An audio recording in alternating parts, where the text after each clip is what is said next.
Sarah Chun stood at the window of the colony command center and watched the ships leaving. Big alien ships with strange shapes and glowing engines. They moved fast across the orange sky of Kepler 442c. Each ship that left took more people away from New Meridian Colony.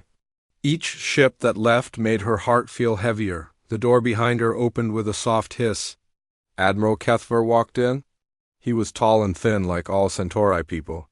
His blue skin looked darker than usual. His forearms moved in patterns that meant he was uncomfortable. "Administrator Chun," he said.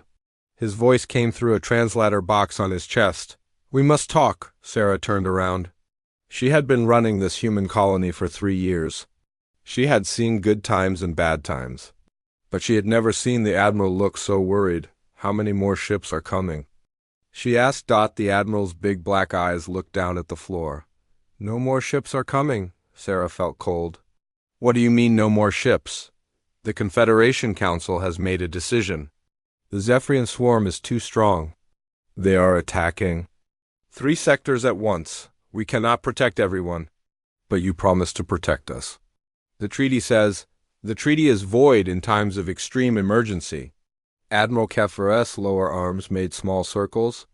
This meant he was very sorry. "The Council has decided which colonies to save. New Meridian is not on the list." Sarah's hands became fists. "Not on the list?" "We have 50,000 people here. Men, women, children, families, I know. But the Council follows the preservation protocol. We save species that are genetically important. We save planets that have special resources. We save colonies that can help win the war. And humans don't count?" The Admiral was quiet for a long moment. "Humans are new to the galaxy. You have only been part of the Confederation for 20 years. Other species have been with us for thousands of years. The Council must choose." Sarah walked to her desk. On it was a picture of her daughter Emma. Emma was 8 years old. She was in the first group that left on the evacuation ships. Sarah had put her on that ship herself. At least Emma was safe. "How long do we have?" Sarah asked. "The swarm will be here in 3 days. 3 days. Sarah sat down hard in her chair. "And how many people did you take?" 15,000. "We could only take the most important people. Scientists, engineers, young families with children. You left 35,000 people to die." Admiral Keffer's skin turned even darker. "Blue, we took as many as we could. The ships were full." Sarah looked at him. This alien had eaten dinner at her house. He had played games with Emma. He had promised that the Confederation would always protect the human colony. "You could have sent more ships. The ships were needed elsewhere. The Vega system is under attack. The Proxima colonies are in danger. Those places have millions of people. So our lives don't matter? Your lives matter. But 35,000 lives matter less than 3 million lives." Sarah stood up. She walked to the window again. Outside, she could see the last evacuation. Ship getting ready to leave. People were crying. Families were being split apart. Some people were begging to get on the ship. "Who decided which humans to take?" she asked. "The selection was based on genetic diversity and skill importance. Young people who could have children, scientists who know important things, engineers who can build new colonies. And the rest of us are not worth saving." Admiral Keffer walked closer to her. "Sarah, I'm sorry. If I could change this, I would. But the swarm has never been defeated. They eat everything. They turn planets into dead rocks. The best thing for humanity is to save who we can." Sarah turned around fast. "The best thing for humanity? You don't know anything about humanity. I have studied your species for many years. I know you are brave. I know you are smart. But the swarm has destroyed species that were stronger than humans." "What exactly is this swarm?" "They are a hive mind. Billions of creatures that think as one. They spread across space like a disease. They land on planets and eat everything alive. Then they make more of themselves and move to the next planet." "How big are they?" "Each creature is about the size of a human, but they have hard shells like insects. They have sharp teeth and claws. They can survive in space without breathing, and they never stop attacking until everything is dead. Sarah walked to her computer. She pulled up the colony defense files. What about our orbital platforms, our missile systems? Your defenses were built to stop pirates and small raids. The swarm comes with thousands of bioships. Your defenses will last maybe 1 hour. Sarah scrolled through the files. New Meridian had been built in a smart place. It was near asteroid. Fields with good metals. It had 3 underground cities connected by tunnels. The colonists had built it to last. What if we don't fight them in space? What if we fight them on the ground? Admiral Kethver made a sound like laughing, but sadder. Sarah, I have seen what the swarm does. They cover the whole planet. They dig into the ground. They find every living thing. Fighting them on the ground just means dying slower. The last evacuation ship was lifting off now. Sarah watched it go. On that ship were her friends. People she had worked with for years. They were safe now. But they were also gone forever. Why didn't you tell us sooner? We could have prepared better. The council only decided this morning. The swarm moved faster than expected. There was no time. Sarah looked at the admiral. You're scared of them. Yes, every intelligent species in the galaxy is scared of them. That is why we run instead of fight. But you've never seen humans fight for real, have you? Admiral Kethver tilted his head. What do you mean? I mean, you've seen us in peacetime. You've seen us building colonies and making art and playing games. But you've never seen what humans do when someone tries to kill our families. Sarah, please, do not think about fighting. Think about survival. There are still small ships here. You could take a few thousand more people and leave. Sarah walked to her desk and picked up the picture of Emma. Then she looked at the admiral again. No, we're not leaving. Sarah, you will all die. Maybe, but maybe not. Sarah put the picture in her pocket. Admiral, you and your council just made a big mistake. What mistake? You think humans are weak because we're new. You think we can't fight because we've been peaceful. You think the swarm will beat us because they've beaten everyone else. Sarah walked to the door. But here's what you don't understand about humans. We don't give up. We don't run away when things get hard. And we definitely don't let anyone hurt our people. Admiral Kethver followed her. The swarm has never been defeated. Sarah stopped at the door and looked back at him. The swarm has never fought humans. She opened the door and stepped into the hallway. Her voice carried back to the admiral as she walked away. You're about to find out what happens when you leave humans to die. And when we win, we're going to remember who abandoned us. Admiral Kethver stood alone in the command center. Through the window, he could see the lights of New Meridian Colony. 35,000 humans were down there. In 3 days, the swarm would come. He had seen many species fight the swarm. All of them had died, but as he watched the lights of the human city, he wondered if maybe, just maybe, he had made the wrong choice. Dr. Marcus Webb looked at the red numbers on his screen. 71 hours and 36 minutes. That was how long they had before the swarm arrived. He rubbed his eyes and took another drink of coffee.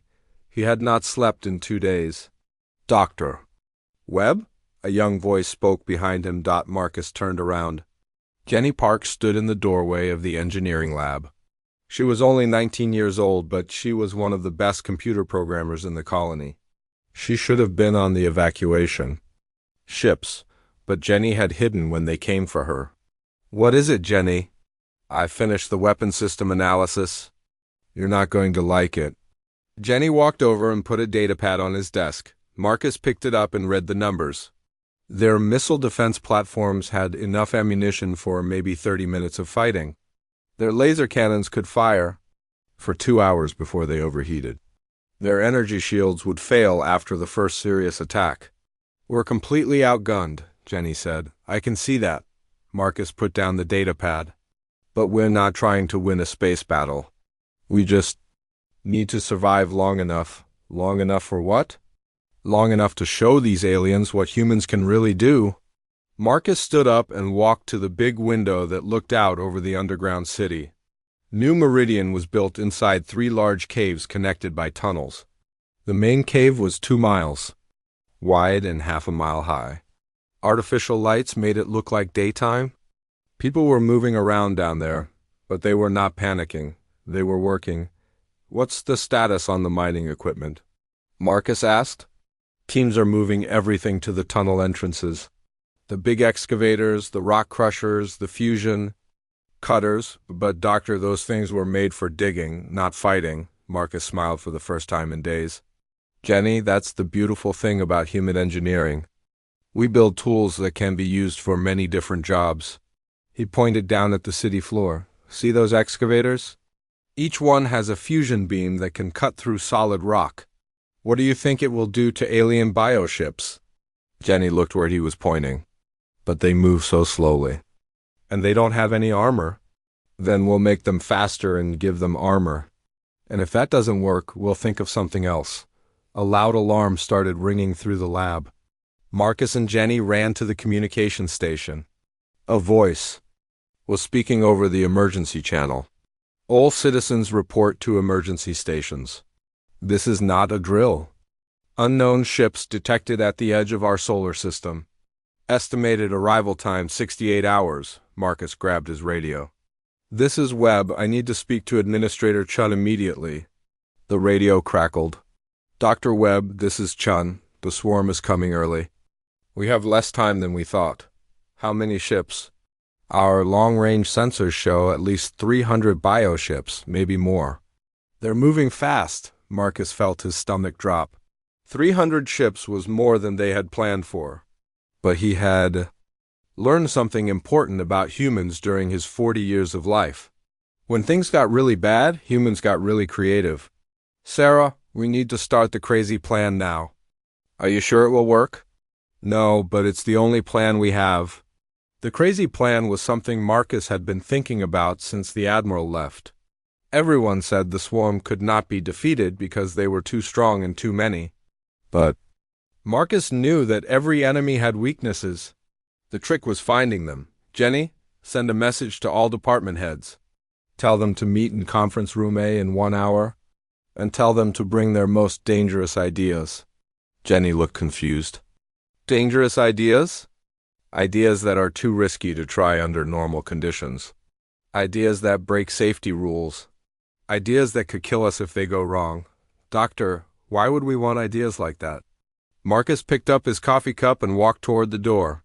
"Because, Jenny, normal ideas won't save us. Safe ideas won't win this war. We need ideas that are so crazy, so impossible, that even the swarm won't see them coming." 1 hour later, Marcus sat at the head of a long table.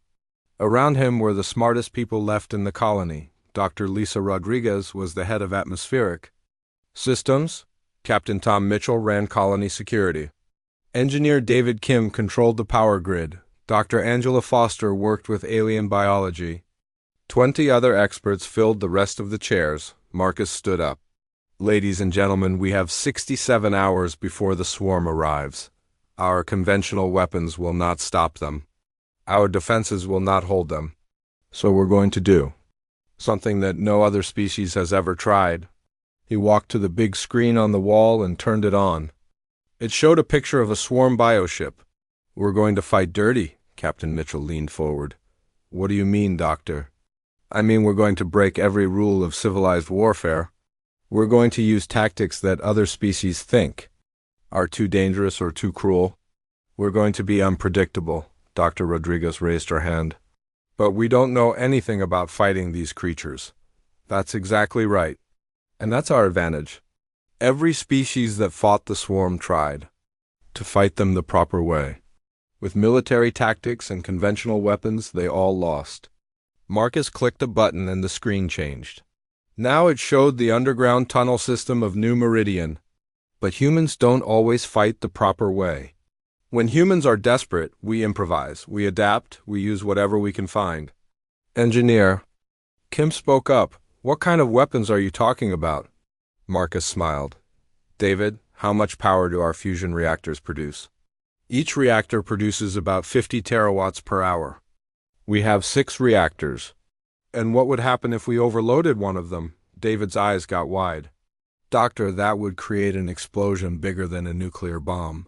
It would destroy half the colony. Or it would destroy any swarm ships that were too close to it. The room got very quiet. Everyone was staring at Marcus. Dr. Foster finally spoke. You want to turn our power plants into bombs? I want to turn everything into weapons. Lisa, can our atmospheric processors create poisonous gas? Well, yes, but Tom, can our security robots be programmed to carry explosives? I suppose, but David, can we overcharge the mining lasers to make them more powerful? Maybe, but they would burn out after a few shots. Marcus sat back down. Perfect. Now here's what we're going to do. We're going to make this planet into a trap. Every system, every machine, every piece of technology is going to be turned into a weapon. Dr. Rodriguez looked worried. But if we do this, we might kill ourselves. That's right. These ideas are extremely dangerous. If we make one mistake, we could all die. But if we do nothing, we will definitely all die. Marcus looked around the table at each person. The swarm expects us to fight like every other species. They expect logical tactics and predictable moves. They don't expect humans who are willing to risk everything.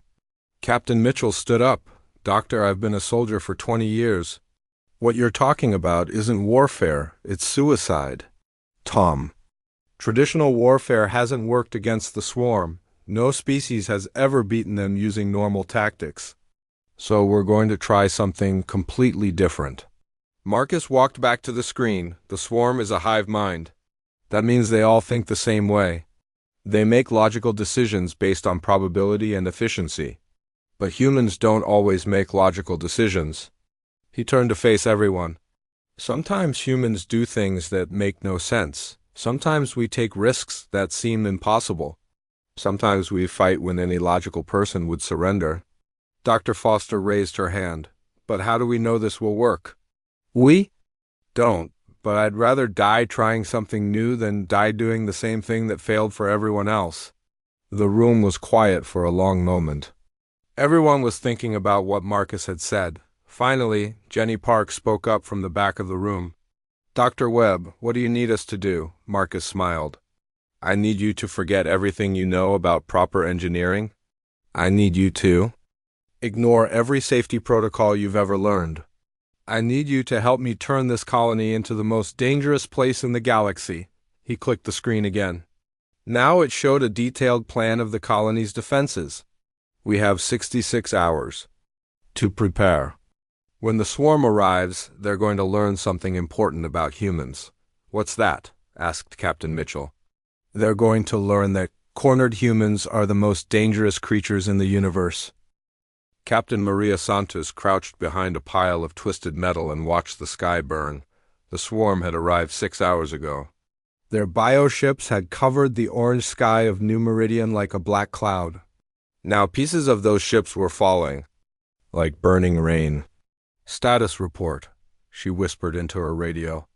Tunnel 7 is holding, came Tom Mitchell's voice. But they're pushing hard on the east entrance. Reactor 3 just went off, said another voice. Took out at least 50 of the big ones. Maria smiled grimly. Dr. Webb's crazy plan was working better than anyone had hoped. The swarm had expected easy prey. Instead, they had found humans who fought like nothing they had ever seen before. A loud screech filled the air above her. Maria looked up and saw a swarm warrior dropping down from a damaged bioship. The creature was exactly like Admiral Kethver had described. It looked like a giant insect with hard black shell armor. It had 6 legs, sharp claws, and teeth-like knives, but it was bleeding green blood from multiple wounds. The creature landed 20 feet away and turned toward her. Its compound eyes reflected the burning sky. Maria could see that it was hurt and angry. But she could also see something else. It looked confused. Come on then, Maria whispered. She pulled the trigger on her weapon. The weapon had started life. As a mining laser, Dr. Webb's team had modified it to fire in rapid bursts instead of continuous beams. The laser hit the swarm warrior in the chest and cut through its armor like paper. The creature fell down dead. Maria's radio crackled. All teams, this is Webb. The audio attack is ready. Prepare for psychological warfare. Maria grinned and put in her ear protection. This was going to be interesting. Speakers hidden all around the colony started playing sounds. But these were not normal sounds. Dr. Angela Foster had studied the captured biotechnology and learned that the swarm communicated through vibrations. They expected certain patterns and frequencies. The speakers were playing human music mixed with random noise, poetry readings, and recordings of children laughing. To human ears it sounded strange but not harmful. To the swarm's hive mind it was like trying to think while someone screamed different songs in both ears. Maria watched as swarm warriors stopped their attack and shook their heads. Some of them started moving in circles, others began attacking each other. The organized assault was turning into chaos. Webb, this is Santos. The audio attack is working. They're completely confused. Good, Phase 2 starts in 10 minutes. All teams get ready for the real fun. Maria checked her equipment. She had 6 more modified mining lasers, 12 explosive charges, and 1 experimental weapon that Dr. Foster had made from captured swarm technology. Nobody knew if it would work, but that was the point. The swarm couldn't predict human behavior if humans didn't know what they were going to do either. Santos, this is Rodriguez in Tunnel 5. We've got a problem. There's a really big one coming. Our way. Maria looked toward Tunnel 5. Through the smoke and flames, she could see something massive moving. It was bigger than the other swarm warriors, much bigger. What are we looking at, Lisa? I think it's some kind of command unit. It's got more armor and it's not affected by the audio attack. Maria grabbed her experimental weapon and started running toward Tunnel 5. Tom, can you get me back up? Negative. All teams are engaged. You're on your own. Maria ran through the chaos of the battle. Around her, modified mining equipment was fighting alien bioships. A huge excavator was using its fusion cutter to slice through swarm warriors like they were made of paper. Security robots loaded with explosives were charging into groups of enemies and detonating themselves. The humans were not fighting like any military force the swarm had ever seen. They were fighting like desperate people who had nothing to lose. And it was working. Maria reached Tunnel 5, just as the large swarm commander emerged from the smoke. It was 3 times bigger than the regular warriors. Its armor was thicker and had strange markings on it. But the most frightening thing was its eyes. Unlike the other swarm creatures, this one looked intelligent. It was studying the battlefield and learning. Santos to all teams, the big one is adapting to our tactics. It's figuring us out, Dr. Webb's voice came over the radio. Then we need to do something it can't figure out. Maria, are you ready to try something completely insane? Always. I'm sending you the data packet Foster prepared. It's a virus designed to infect swarm biotechnology, but we don't know how to deploy it safely. Maria looked at her experimental weapon. It was basically a modified medical injector.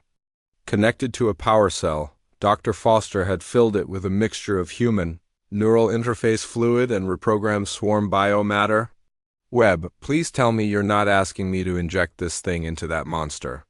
That's exactly what I'm asking. But Maria, there's something you need to know. The virus contains human brain patterns. If it works, it will give the creature human thoughts and memories. Maria stared at the massive swarm commander. It was moving toward the tunnel entrance where 50 colonists were hiding.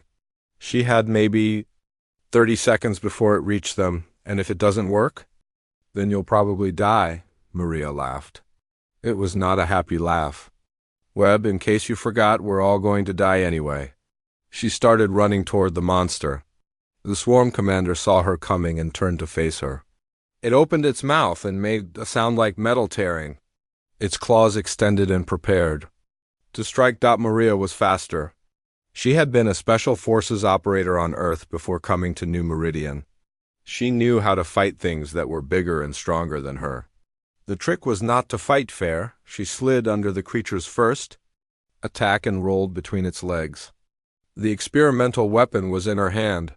She found a gap in its armor near what looked like a nerve cluster and pushed the injector against it. Sorry about this, she whispered and pressed the trigger. The injector hissed as it pumped the virus into the swarm commander's body. The creature screamed and threw Maria away from it. She hit a wall hard and felt something crack in her ribs. For a moment, nothing happened. The swarm commander stood still and its eyes went dark. Maria thought. Maybe the virus had killed it, then the creature's eyes lit up again. But they were different now. Instead of the cold intelligence of the hive mind, they showed confusion and fear. The creature looked at its own claws like it had never seen them before. It spoke. Not in the screeching language of the swarm, but in broken human words. What am I? Maria struggled to her feet. Her ribs hurt, but she could still move.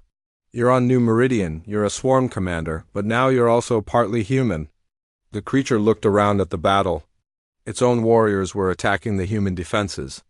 But now it seemed to understand that the humans were fighting for their families and their home. This is wrong, it said. Why are we hurting these people? Maria's radio crackled with excited voices. Santos, what did you do? The whole swarm is slowing down. Their coordination is breaking apart? Some of them are just standing still. Maria looked at the commander. The virus is spreading through your hive mind network, isn't it? The creature nodded slowly. Yes, the individual thoughts are spreading. My warriors are starting to question orders. They are becoming confused. Good. Maybe now you'll understand why we fight so hard. The commander looked at Maria. You knew this would happen? No, we had no idea if it would work. That's the thing about humans. We try things even when we don't know what will happen. More swarm warriors were stopping their attacks. Some were shaking their heads like they were trying to clear their thoughts. Others were looking around with new awareness in their eyes, but not all of them. In the distance, Maria could see more bioships landing. These creatures were still connected to the main hive mind. They were coming to destroy the infected warriors and continue the attack. This isn't over, Maria said to the commander. Your main hive mind is going to try to stop the virus from spreading. The commander nodded. Yes, the queen mind will send the purge units. They will kill all infected warriors and then finish destroying your colony. Maria picked up her radio. Webb, we've got a problem. The virus worked too well. Now the swarm is going to send something worse to clean up the mess. Dr. Webb's voice came back immediately. How much worse? The swarm commander answered before Maria could speak. Its voice was getting more human with every word. The purge units are not like us. They cannot be infected because they do not think. They only destroy. And behind them comes the planet killer. Maria felt cold despite the heat from the burning sky. What's a planet killer? It is a creature the size of a mountain. It eats entire worlds. Once it arrives, nothing can stop it. Maria looked around at the battle. The humans had won this fight by being unpredictable and creative. But how do you fight something that eats planets? She pressed her radio button. Webb, how long until these purge units arrive? Long-range sensors show new contacts, estimated arrival time 18 hours. And the planet killer? The swarm commander's voice was sad now.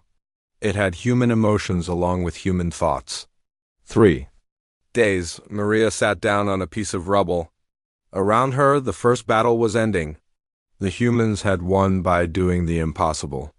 They had turned part of the swarm against itself, but the real war was just beginning. Dr. Angela Foster stared at the screens showing space around New Meridian. The planet killer was coming. It looked like a mountain floating through the darkness, but this mountain was alive. It had tentacles longer than city blocks and a mouth that could swallow entire moons. How big is that thing? Asked Jenny Park. Angela checked her instruments.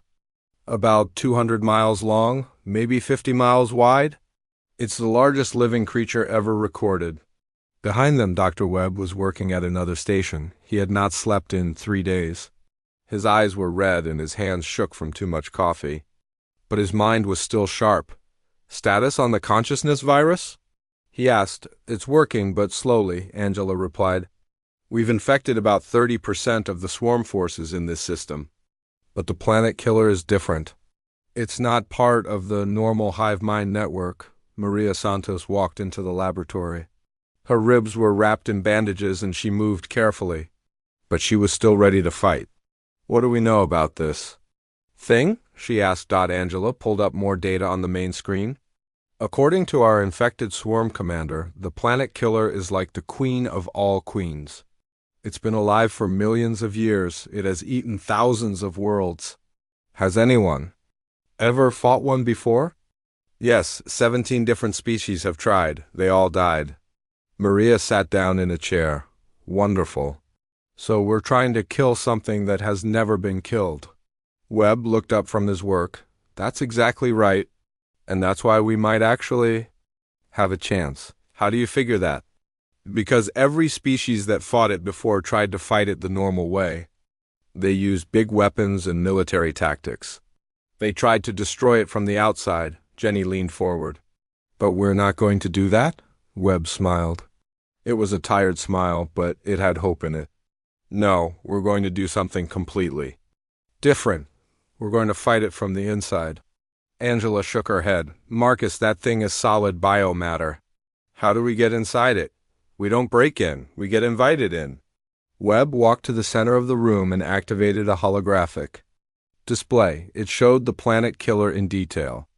The creature was covered in smaller openings that looked like mouths. "Look at this. The planet killer doesn't just eat planets by swallowing them whole. It lands on the surface and uses these feeding tubes to consume everything organic. Plants, animals, people, everything." Maria studied the image. "So we let it start eating the planet?" "We let it start eating us." The room got very quiet. Everyone was staring at Webb. "Marcus," Angela said slowly, "please tell me you're not suggesting what I think you're suggesting." "I'm suggesting we use ourselves as bait. We create a feeding station that looks like easy prey. When the planet killer sends its feeding tubes down to consume us, we go up those tubes and attack it from inside." Jenny's voice was very small. "That sounds incredibly dangerous." "It is. There's a good chance everyone who tries it will die. But if we do nothing, we'll all die anyway." Maria stood up. "What exactly are you planning?" Webb touched the hologram and it zoomed in on one of the feeding tubes. "These tubes are big enough for humans to travel through.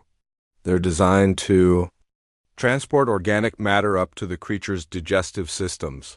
"You want us to let this thing eat us?" "I want us to pretend to let it eat us. We'll wear protection and carry weapons. When we get inside, we'll do what humans do best. Which is, we'll break things." Angela was studying the data. "Marcus, even if we get inside, how do we hurt something that big? It's like trying to kill a mountain. We don't kill it all at once. We find its weak points. Every living thing has systems that keep it alive. Heart, brain, nervous system. We find those systems and we destroy them."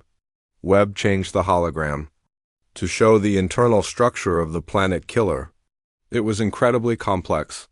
There were chambers the size of cities, organs bigger than skyscrapers, and networks of tubes and passages that went on for miles.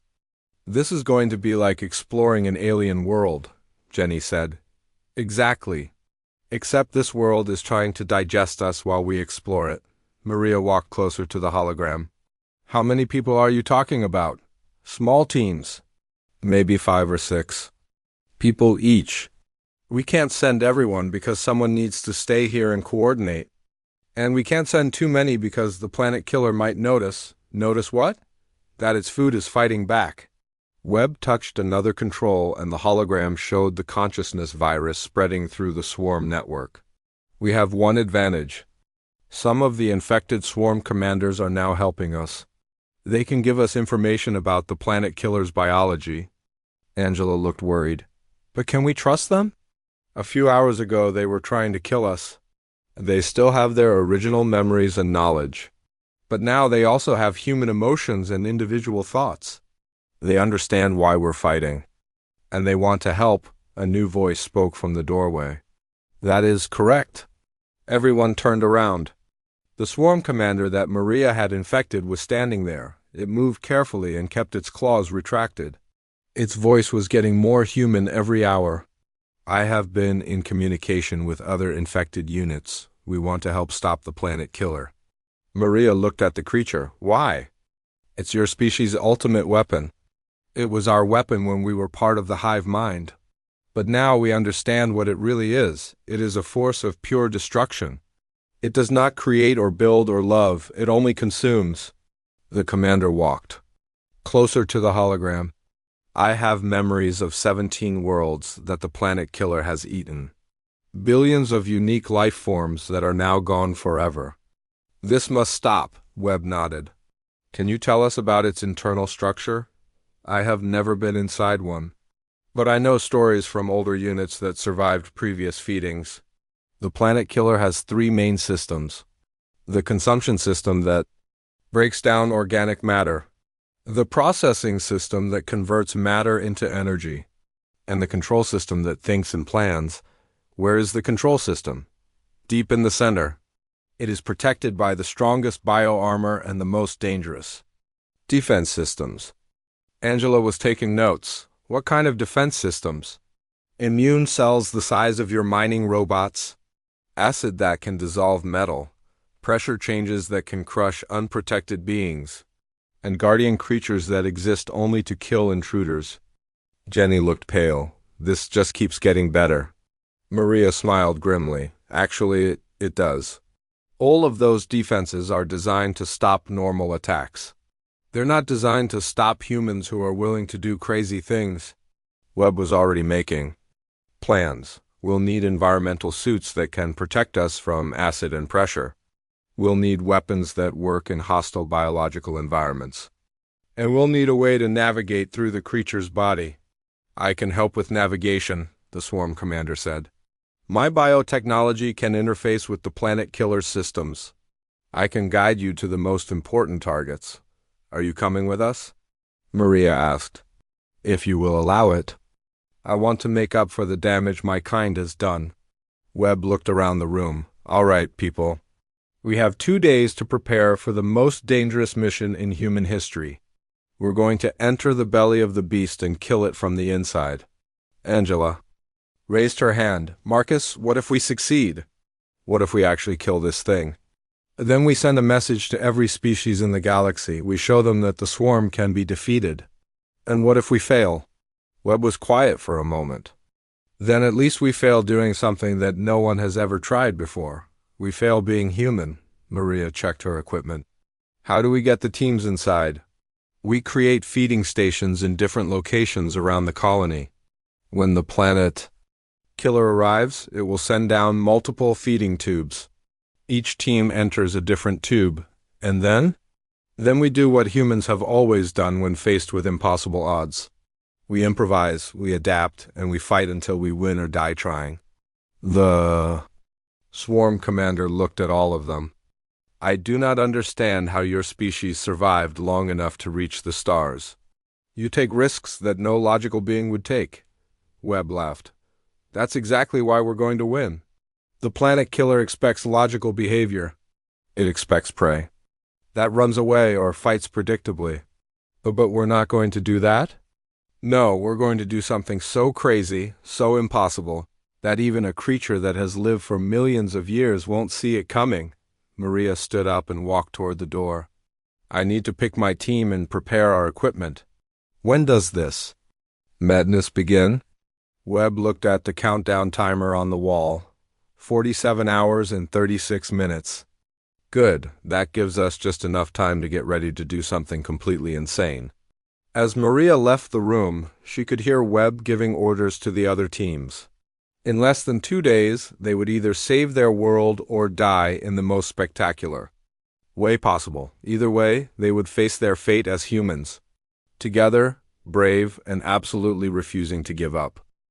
Maria Santos felt the acid burning through her protective suit as she crawled through the feeding tube.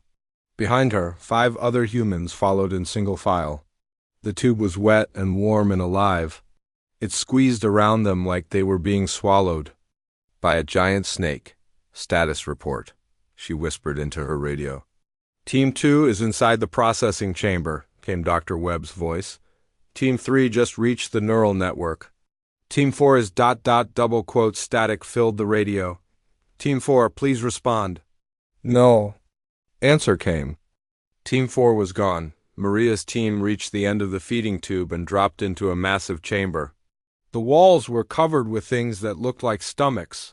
Each one was the size of a house and filled with bubbling acid. The air was thick and hard to breathe, even with their breathing masks. "Welcome to the Planet Killer's dining room," said Tommy Chun, the youngest member of Maria's team.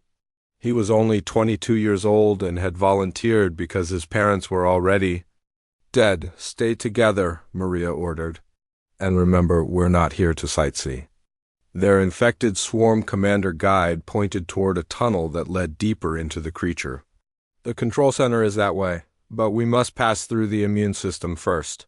As if it had heard them, the chamber suddenly filled with new sounds. Something big was moving toward them through the tunnels. "Multiple somethings. Immune cells," the commander said. "They know we are here?" Maria pulled out her weapon. It was a modified plasma cutter that Dr. Foster had built specially for this mission. "How big are these immune cells?" "About the size of your mining robots." The first immune cell came around the corner. It looked like a giant white blood cell, but it had teeth and tentacles and eyes that glowed red in the darkness.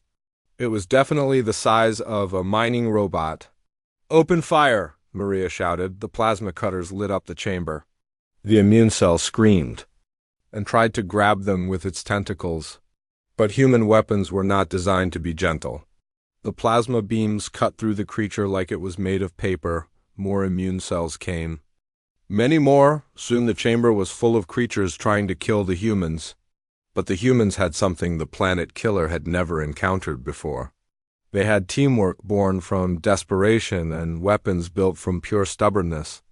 "Maria, this is Webb. We've reached the processing center. Beginning virus deployment now." Maria ducked under a tentacle and fired her weapon again. "Copy that. We're fighting our way to the control center." The battle in the chamber was unlike anything in the galaxy. Humans with improvised weapons were fighting inside a living mountain while it tried to digest them, and somehow they were winning. "Jenny, hit it with the experimental charge," Maria yelled. Jenny Park threw a small device at the largest immune cell. The device exploded and released Dr. Foster's consciousness virus in gas form. The immune cell stopped attacking and began shaking its head like it was confused. "It's working," Tommy shouted. "The virus is affecting the Planet Killer's immune system." The infected immune cell turned and began attacking the other immune cells. Soon the chamber was full of Planet Killer defenses fighting each other. "Move, move, move," Maria ordered. Her team ran through the chaos toward the tunnel that led to the control center. They climbed through passages that were like arteries in some impossible body. The walls around them pulsed with the Planet Killer's heartbeat. It was a sound like thunder that never stopped. "Webb, what's your status?" Maria asked into her radio. "We've infected the processing center. The Planet Killer is having trouble digesting anything now. It's starting to get sick." "Good. How's Team 3? "They've reached the neural network. The consciousness virus is spreading through the Planet Killer's brain. But Maria, there's something you need to know." Maria's team reached another chamber. This one was smaller but more complex. It was filled with what looked like computer equipment made of living tissue. Lights flashed in patterns that hurt to look at. "What do I need to know, Webb?" "The Planet Killer is fighting back. It's trying to purge the virus by killing infected sections of itself. If it succeeds, it will become immune to our attacks." Maria looked around the chamber. This had to be some kind of control room, but it was like no control room any human had ever seen. Instead of buttons and screens, there were organs that pulsed with thought. "Commander, is this what I think it is?" Their swarm guide studied the room. "Yes, this is a neural control center. From here, we can access the Planet Killer's core consciousness." "And how do we do that?" "Someone must interface directly with the control organs. But it is very dangerous. The Planet Killer's mind is millions of years old and completely alien. A human consciousness might not survive contact." Maria's radio crackled. "Maria, this is Webb the Planet Killer just ejected Team 2. They're dead. And it's starting to close off the passages." "You need to finish this now." Maria looked at her team. Tommy was trying to hack into one of the biocomputers. Jenny was setting up the virus deployment equipment. The other team members were guarding the entrances. Tommy, how long do you need? I can't break into these systems. They're not like any computer I've ever seen. The swarm commander moved toward the center of the room. I can interface with the systems, but I will need human help to deploy the virus properly. What kind of help? Someone must link their consciousness with mine while I connect to the planet. Killer's mind. Together we can force the virus into its core systems. Maria understood immediately. You're talking about a direct neural link between a human and a swarm creature. Yes, it has never been attempted. It will probably kill whoever tries it. Maria looked around the room one more time. Through the walls, she could hear the planet killer's immune system trying to reach them. They had maybe 10 minutes before. They were overrun. I'll do it. Maria, no, Jenny said. We don't know what will happen. We know what will happen if we don't try. Everyone on New Meridian dies. Everyone in this sector dies.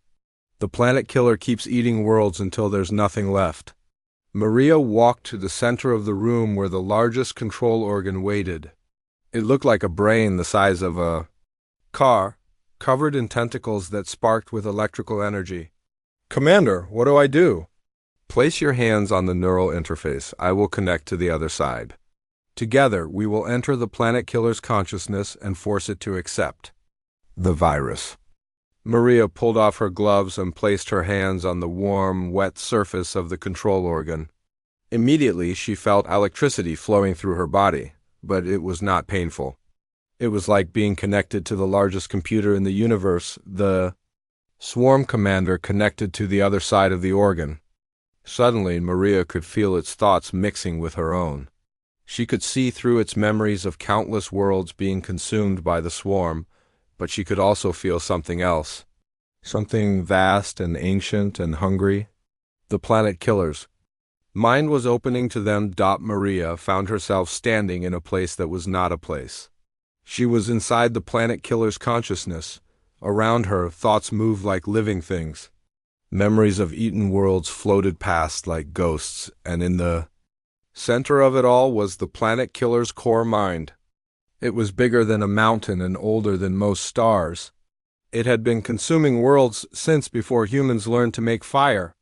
You are the creatures that infected my servants, it said without words. Yes, Maria replied. And now we're going to infect you. Impossible. I am beyond your simple virus. I am perfection. I am eternal, Maria smiled. That's what you don't understand about humans. We don't care if something is impossible. We try it anyway. She could feel the consciousness virus flowing from her mind into the planet killer's thoughts. But the ancient creature was fighting back, trying to reject the foreign concepts of individuality and free will. Your species will die, the planet killer said. I have consumed billions of species. You are nothing special. You're right, Maria said. We're not special. We're just stubborn.